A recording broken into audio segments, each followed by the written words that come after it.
ari mangkat ka Jakarta na encan. Jadi lolobana ilmu teh jadi departemen percenahan.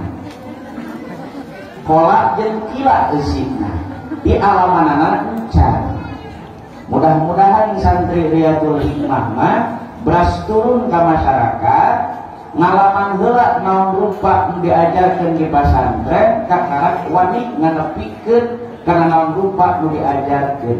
Bisi kajadian jalma nanya kumaha ahengna taman mini urangna blablo. Jalma nanya kumaha ahengna Isra Mi'raj disebutkeun aheng we cenah bari ahengna kumaha teu bisa ngajelaskeun. Kumaha ari Isra Mi'raj ke ai abah geus cenah geus encan ngalaman Isra Mi'raj na mata wani nyaritakeun ge geus ari. Kumaha cenah Isra Mi'raj teh cicing we dengekeun heula. Engke nyaho. Kumaha ari ngaran Isra Mi'raj teh? Isra Mi'raj teh hiji kajadian nu kacida aheng jeung memang aheng.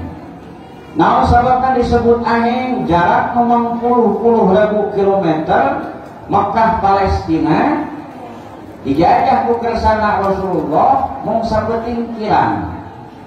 Teu mungkin ayana lamun nyarandekeun diri kana ilmu syariat pada harita. Kereta cepat can aya, bro. Ojek encan, komo kapal terbang can aya. Jadi kacidak teu mungkinna zaman harita aya hiji jelema mangkat ti Mekah dugi ka Palestina, mangkat di Masjidil Haram dugi ka Masjidil Aqsa sabeting kurang ngan ku Nabi kaalaman ku Kanjeng Rasulullah kudu oge kaalaman ku umatna. Naon sababna? Da syariat Kanjeng Rasulullah sallallahu alaihi wasallam teh jang sakabeh umat.